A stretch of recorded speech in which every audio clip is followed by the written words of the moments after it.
When I first started this channel, I didn't think much about who I wanted to be character-wise. All I did was draw a chunky rabbit with a bow and called it a day. But today we changed that. Hello everyone, my name is Pom Pom and this is how I gave my persona a makeover. This whole idea started because of one particular OC of mine, Asper the Moon Spirit Rabbit. Asper was a regular rabbit until the Moon Spirit revived her. It's a pretty long story, so I'll leave it for another day. What made Asper special to me is that I gave her a little habit of mine. You see, on days when I feel stressed out or overwhelmed, I just sit outside at night and look at the moon, sort of like Asper did, to pray for her wish. This habit of mine was formed because of the story of the rabbit on the moon. Now, there are many versions of this story, but I grew up with the Aztec version of it. In this version, the suffering god Quetzalcoatl became a human to explore the earth. Because of excitement, Quetzalcoatl forgot the needs of a mortal and soon became tired and hungry. He stumbled upon a rabbit who offered to help. The rabbit had offered himself to feed the god, as he couldn't offer anything else other than grass. Left in awe because of the rabbit's dedication, the god did not eat him and instead marked its silhouette on the moon, so everyone can remember its heart of gold. It's a sweet story that shows compassion and kindness. Now that we have the context, we can start the designing. I started by blocking out shapes to make the silhouette of the character. The problem was that the charm point, in this case the bow, made the silhouette a bit blob-like. Usually I stray from this since I want a lot of shapes when it comes to the silhouette, but it sort of looked like a butterfly, so I kept it. I know someone with more designing experience is looking at this in disgust, but it's okay. I wasn't sure how I wanted the persona to look like exactly.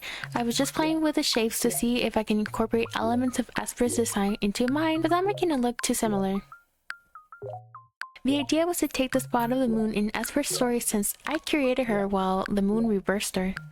You can see I sketched out a few ideas before erasing them, though I might go back to use these ideas for possible outfits in the future.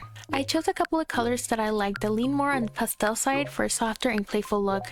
I was going to go with pink hair at first, but it clashed with the giant bow, so I scrapped that idea and went with silver hair with purple and teal streaks. I thought it looked cute and it left room to change the color streaks without changing much of the concept in the future. Her hair was made short and fluffy rather than long and straight to add to the silhouette in case I were to remove the bow. I used gold as an accent color for extra contrast and used it in the details like the stars and the moon on her legging and hair clips.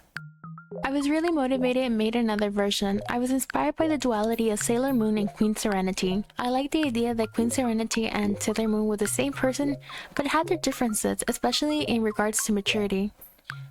I wanted the original Pom Pom to be playful and sweet, while her second version to be more elegant and mature. I was happy that I was able to incorporate the pink hair I wanted from the brainstorming phase. After cleaning them up, this is the result. I don't know how to end this thing. Oh my god. This is like the first video I do recording. I didn't think this through. This is really stepping out of my comfort zone. This is not the thing I usually do, but I wanted to try a new thing and I don't know, just explore new things. I really took so long to record this because I was very nervous. I'm very conscious of my voice, but I'm glad that I actually sat down to record this all. I had extra motivation because Art 5 was around the corner, so I wanted to finish Pom Pom's design and just upload that. In case you're wondering, here's my art account. Anywho, I don't know how to end this, so I'm just gonna say bye. Bye!